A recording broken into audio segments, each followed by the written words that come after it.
I was not a kid person back then. Well, now I am. But I didn't know how to do it. And I asked the director, Patricia Reagan, and she said, well, you need to bond with the kid. And I was like, what does that mean? And she was like, I don't know, take him and go for an ice cream or something. I was like, no, I'm talking on screen. And she was like, no, you need to bond off screen. And then I understood that it's more the work that you do off screen than the one that you do on screen. So it was a 24/7 job.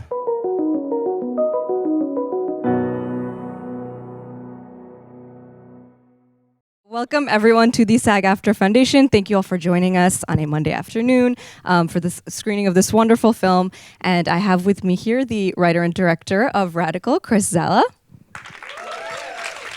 Thank you. This is working? Can you hear me? And our star and producer, Eugenio Derbez.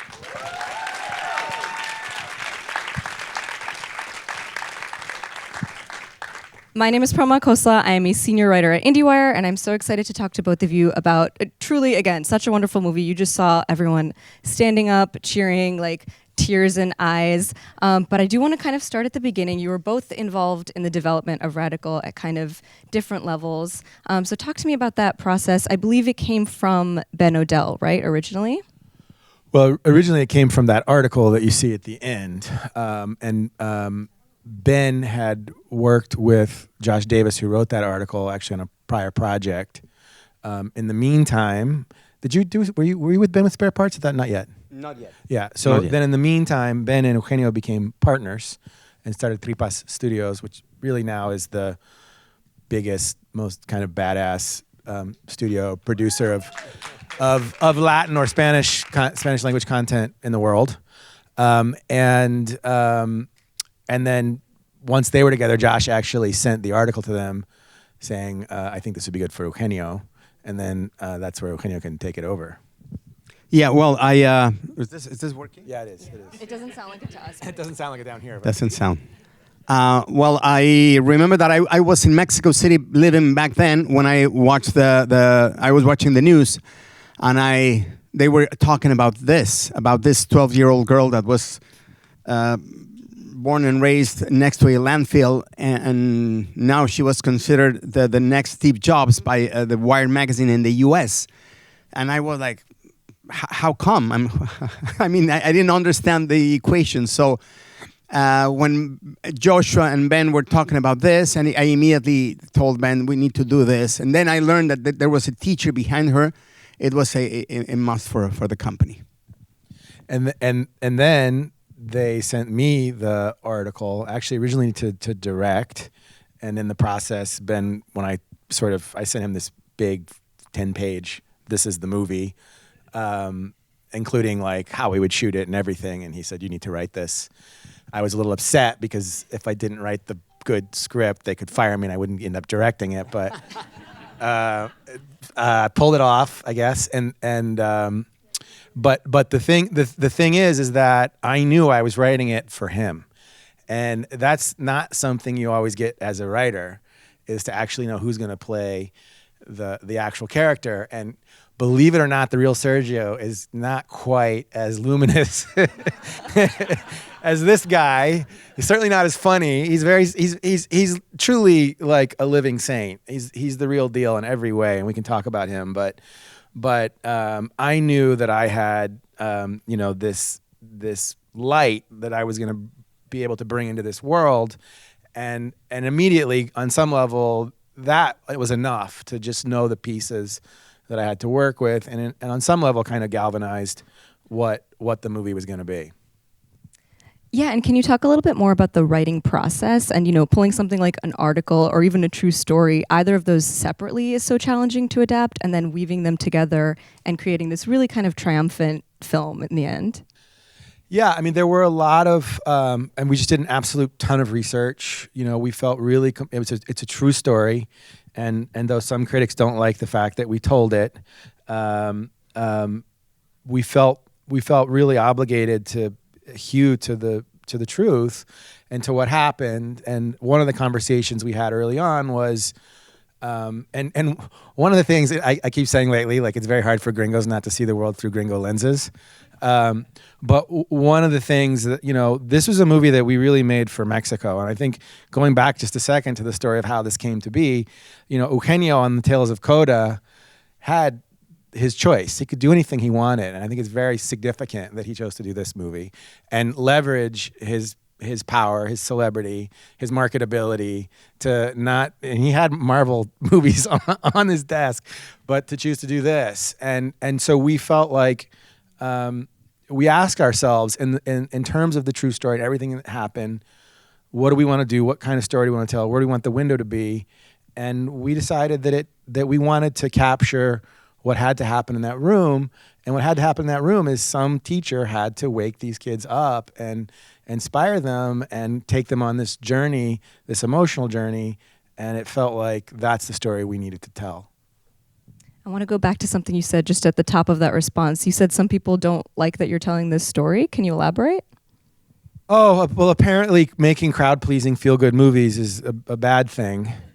But beyond that, I don't think this is a crowd-pleasing feel-good movie. I mean, it is a movie that I think takes you through a range of emotions, but we also always felt, and this goes back to making the movie, that we just had to be very truthful. And to do a teacher movie, which by the way is a great genre, we're calling it superhero genre. But this is the first Mexican superhero movie. This one is real. But in the service of that realism, that reality, we could not, he can't solve all the problems. And we needed to remain very grounded in just the depths of the problems and not shy away from them and stay true to them and always, and even till the end of the movie, remind us that there's a deeper reality here that, education probably the best way to get to it, but they're yeah. We have one fan of education in the crowd. And speaking of reality, of course, Sergio is a real person. So what was the interaction like with him in terms of breaking the story, bringing the film to life for both of you? Well, as an actor, when you have to play someone who existed, it's very challenging. But when you have to play someone who's still alive, it's very scary. It's actually intimidating. But on the other hand, I was able to talk to him, to ask him a lot of questions. As Chris said, we wanted to be as truthful as possible to the storytelling. So the fact that he was helping us with the storytelling to be authentic. He also went to set to visit us. That was very scary too. But on the other hand, it's great that I was able to ask him all the questions about how he related to the kids, all the interaction with them, and so everything you saw on screen, it was kind of supervised by Sergio. And then, Chris, what about for you? Did you speak to him in the process of adapting the script or anything like that? Just through the interview process, where that was really about like almost data collection about everything. I mean, little details where he lets Chucho into the house and looks down the street. At the time the story was set, there was a significant drug war going on in Matamoros, and so little things like that, like you didn't leave your house. Those are just little things from the conversation with Sergio about like the fabric of the atmosphere of the place that we tried to bring in. But the other thing, he's extremely humble, the real Sergio. He's very sincere. And so on some level, he's not gonna toot his own horn. And so some of it was also just theory. And to me, the dramatic question that it made me want to make this movie was not the headline, not that he found a genius. I've always said that's like you won the lottery, congratulations, you found a genius. But it's kind of luck. It's what he did to the rest of the class that so broadly had this incredible improvement. And how did that happen was, to me, the big question. And the theory was he connected to them on some profound level. And I'll tell you, when he was sitting next to me on set and his phone was blowing up nonstop, like, you're the most popular person I know. What is going on? and they were all his kids from like the last 10 or 15 years. Just constant touch with him. Yeah. Speaking of kids, this cast of young actors, they are incredible. So, first time. How about we finally come to SAG and they get that recognition? Nobody's talking about that enough. I just like. They're phenomenal, and they're first time actors, right? None of them have really been on screen before. How was were you at all involved in the casting process, Chris, or can you give us some insight into that? Deeply. I'm deeply. I mean, there are many. There's a lot to talk about, a lot to say about it, but the process of finding them was exhaustive. They were not professional actors, so they weren't necessarily even looking for work, for the job. And tell Nico's story. Nico, we couldn't find it all in Mexico City, which is where we were doing the casting. It's where sort of the infrastructure is based in Mexico. And so we sent scouts to the border, along the border, Monterrey, Tamaulipas, and one of the guys who was taping up the public casting call signs on the telephone poles went home and said to his son, "Hey, maybe you should go try out for this." That was Nico. The whole movie was like that.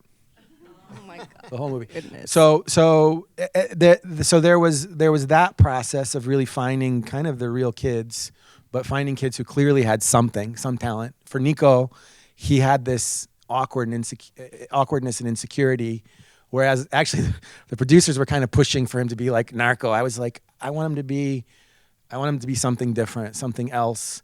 And he had that quality. There's a little bit of an edge, but they all had that. But then there was really the process of teaching them how to act, or how not to act, actually, in the case of kids, which was really a lot of just exercises, focusing on being present, meditating, stuff like that. But then the other kind of huge thing was they had this guy who, if you don't know anything about, if you're not Mexican, you do not understand. We don't have an equivalent actor in the United States who is analogous to Eugenio there. No, we don't. In terms of just how humongous he is. So having him, and I'll let him talk about how they rubbed off on each other, but it was obviously a key to the sauce. Yeah, well, it was very interesting working with them. I've been working with kids for the last many years. Everything started when I did a movie called Under the Same Moon, La Misma Luna. And I was not a kid person back then. Well, now I am. But I didn't know how to do it. And I asked the director, Patricia Reagan, and she said, well, you need to bond with the kid. And I was like, what does that mean? And she was like, I don't know, take him and go for an ice cream or something. I was like, no, I'm talking on screen. And she was like, no, you need to bond off screen.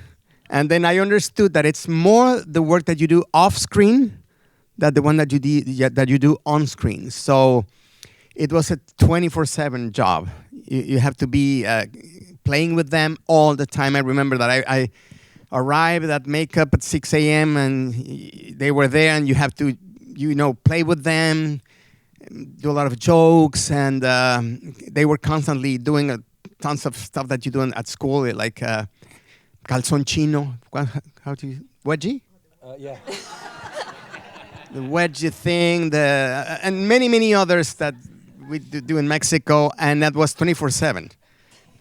So, and that's the only way to have a real bonding with the kids, and you see the results on screen. So we really became family. Actually, that last scene when I gathered with them, that I start crying, was the last scene we shot with them. So that's why I was so emotional, and it was very useful to me. There's a video out there somewhere of all of them crying, and in fact, it was a real problem because we have to shoot the reverse and like, no, not now, save it, for one whole half. They just seeing him go, it was creating that family. But Eugenio's being very modest. So when I found Jennifer in the also ran casting file, which Jennifer, is to say, who plays Paloma, right? Who was not presented to me as someone to consider, and I couldn't find her. And so at 3:00 in the morning, there she was in the rejects pile, and it was just instantly on video. That's her. That's her. Yeah, incredible, right? So, but we had. I actually did see Lupe, the girl who plays Lupe, Mia, very early on in the process, but she was tiny. She was a year and a half younger than everybody else, which at that age, you could see it makes a big difference. But she was so amazing. She could do anything, so mature. But we weren't able to let any of the cast know that Eugenio was in the movie, because as soon as it got out, the production was going to grind to a halt. Pre-production would grind to a halt. I have videos of 1,000 people in a line waiting to take a selfie with him. This is not hyperbole, but so I needed to see. I thought, okay, Mia can play Lupe, I think, but I need to get her in the room with the other kids. We told the other kids, Nico and Paloma, we needed to see them together. They were great. Gave them the role. They instantly cried when we told them he was in the movie. So did their parents. And then we brought in Mia the next day.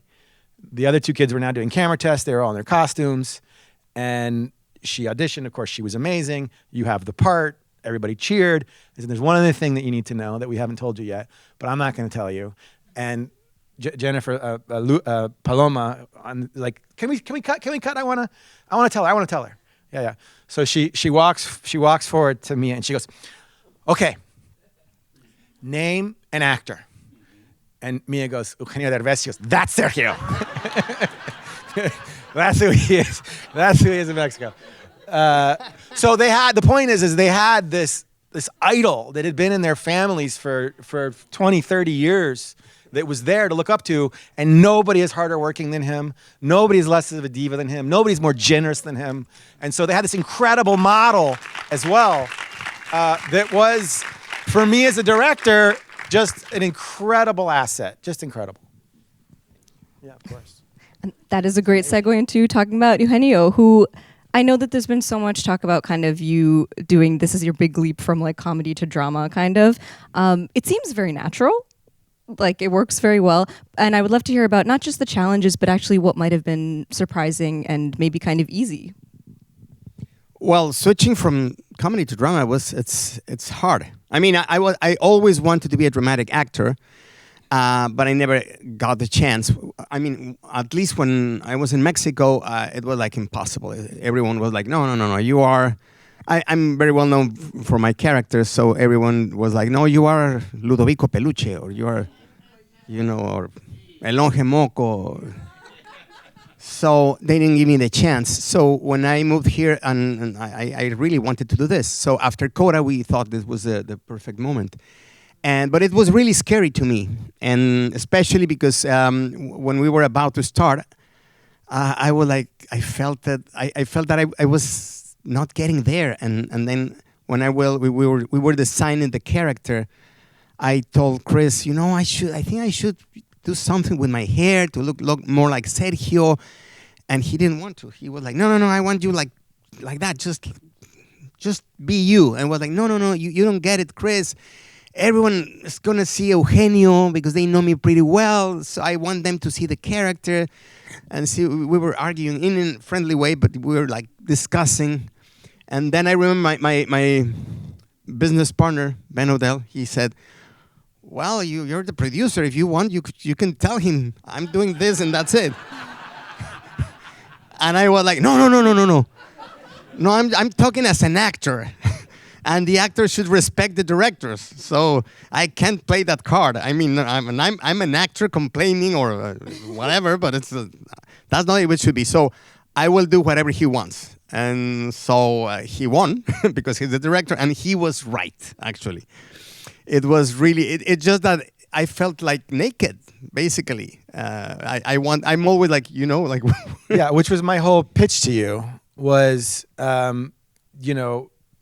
Eugenio historically is outside in, and this time we needed to do inside out. And but when we first spoke on the phone on Zoom, and I was sort of doing my pitch about the kind of movie I wanted to make, the kind of way I wanted to render Sergio.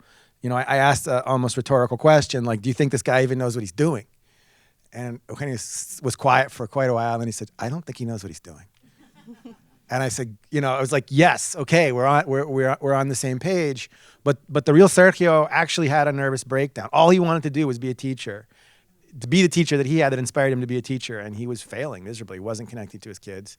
And he had a breakdown and he restarted. He moved to this school and decided to just try something really on a whim, winging it truly from a video he found on the internet without any training. And I just said, he has to be so terrified and vulnerable, and that's what we're gonna make you by taking away the security blanket. That vulnerability is gonna be accessible. I think that was my pitch, just as a director to an actor, about how can we use the character to help you get where you need to get to. But as I said earlier, I don't know if I said this word in my superlative adjectives, but courageous was, he just said, and he also did this. He gave me a safe word, which I've never had happen before, but was really interesting. He just said, Chris, if we're on take 52 and you want to do 53, I'm going to do it. But if we get to a place and you just can't convince me, just say, Chris, trust me. I don't think I had to do that once. Maybe I had to do it one time. No, I don't think so. Yeah, I don't think I did it one time. But I felt safe with the safe word. Well, and Chris, you've also been pretty vulnerable doing some of the press for this movie, talking about taking a break from filmmaking in Hollywood. And I believe you also told IndieWire at Sundance that you couldn't have made this movie if you weren't a parent. Yeah. So can you talk about kind of stepping away, being a parent, and bringing all of that to this movie? Yeah, well, I think it's just another one of these connections where life imitates art, imitates life. And there's a really amazing one I hope to get to talk about before we end. But that crisis that Sergio had, I had as a filmmaker. I was not happy with what I was doing. I was not connecting to my work. I was not being successful with my work.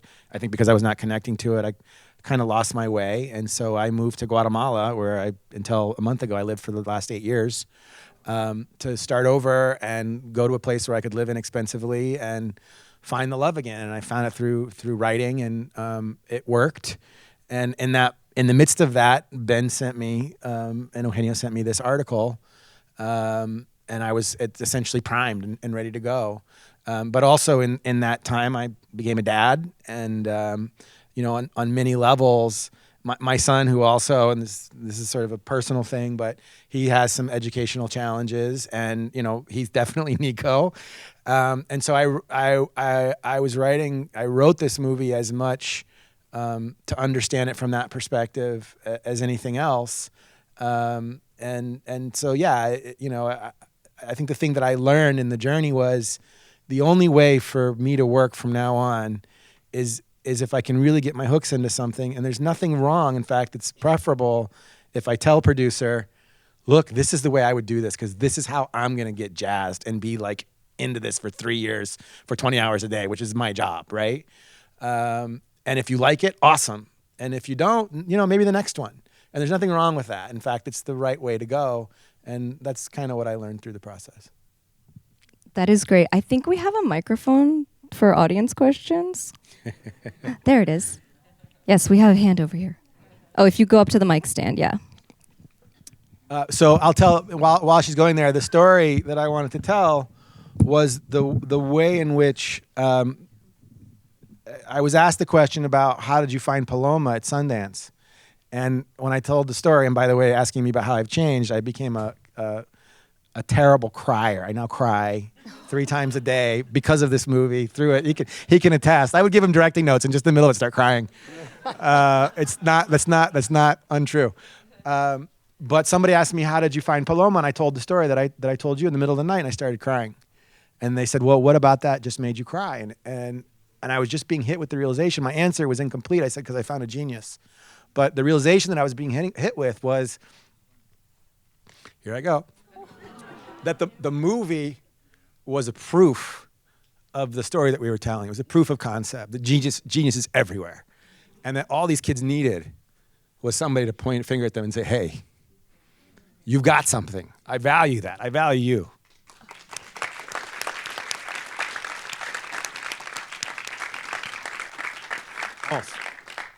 Hi, me llamo Regina Guadalupe. I'm from Mexico City too, and I wanted to thank you because I grew up very poor, and I was able to have the opportunity to go to El Colegio Americano because I had a scholarship.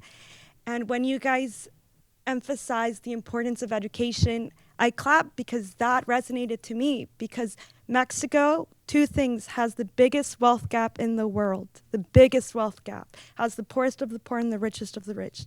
And the second thing is that the level of graduation is 8th grade. So the majority of Mexicans don't get to graduate, and a lot of it has to do because it's a third world country, it's very poor, and they have to take care of their families. And you guys, I'm sorry, I'm studying filmmaking in Brooklyn College. So seeing this really, really inspired me as a filmmaker. And it showed me that it is possible to be like Paloma, to be como Nicolás. And it's also so courageous to be talking about corruption in Mexico and to bring it outside of Mexico to New York City, to the SAG-AFTRA Foundation. You have done so much with that, and you've done what movies are supposed to do. Like Oscar Michaud said, Black filmmaker, he said movies are supposed to transform and educate, and that's what you've done. So thank you very much for that. Thank you.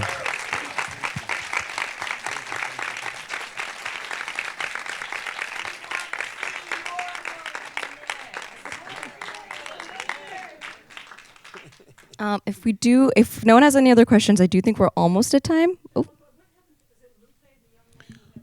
What happened to Lupe Asking is what the happened to question. Lupe. So there are two characters in the movie that are not real people. And the reason is when we spoke to Sergio, and there's another question that we always get, which is, why do they still not have computers? Why can't we give them computers? At Sundance, somebody's like, we're going to raise the money right here, right now, in the audience. It was like, and the whole audience applauded. And Sergio's answer is similar to the answer I'll give you for Lupe, which was they'd be stolen the next day. And so it's just that guy Sergio is like, there's no point. We have to find some other way, some other answer. But Sergio told us that all of his brightest students, the boys, could see that there was no way out, would become narcos, and would eat a bullet by the time they were 18 or 20. That was just a reality. And the girls would be pregnant at 14, 15. And so we decided, in making a movie that on some level that's his greatest antagonism, the status quo, what he's up against, that we would pull that reality forward into the movie and personify that with those two characters who really are a composite of a lot of kids. He knew a lot of kids who didn't make it through the year, and a lot of kids who disappeared. Just your story in Guatemala, where I've been living the last 8 years, public education ends in the 6th grade. So there's, and it's for similar reasons, where is a child useful? Well, often to take care of the other children. So those were realities that we wanted to express, but they're not actually factual people. They're But there are many. There are many Lupitas and many Nicos. Many. Yeah. That's why. And I think if you go on like Letterboxd or something, and yes, I read every review. If you go on one of those places, and especially if you read the Spanish reviews, what's really interesting, and I've had a trouble actually with how the movie's been marketed here a little bit, because it's uplifting and heartwarming, inspiring. And in Mexico, it's like I just got hit with a hammer in my forehead. And I think that because it's so personal for them and it's so familiar, it's hitting in a very, very different way than it's hitting here, which is here it's like, oh, look, you can do it. It's inspiring. And there it's like, look at how we're being held back. Okay, that's a bit of a heavy end note, but but I want to thank you both again. I really could talk about this movie for hours. I think everyone is going to be thinking about it a lot. Radical is now in theaters. One more time. Yeah, spread the word. Yeah, and we are a word of mouth movie. It's happening, but it can happen faster, because if it doesn't, they pull us out of theaters and we disappear. And so if you did like the movie, just tell people you know. Yes. Spread the word. That's the way movies without big budgets actually get out there. So, Chris Zalla and Eugenio Derbez. Thank you. thank you.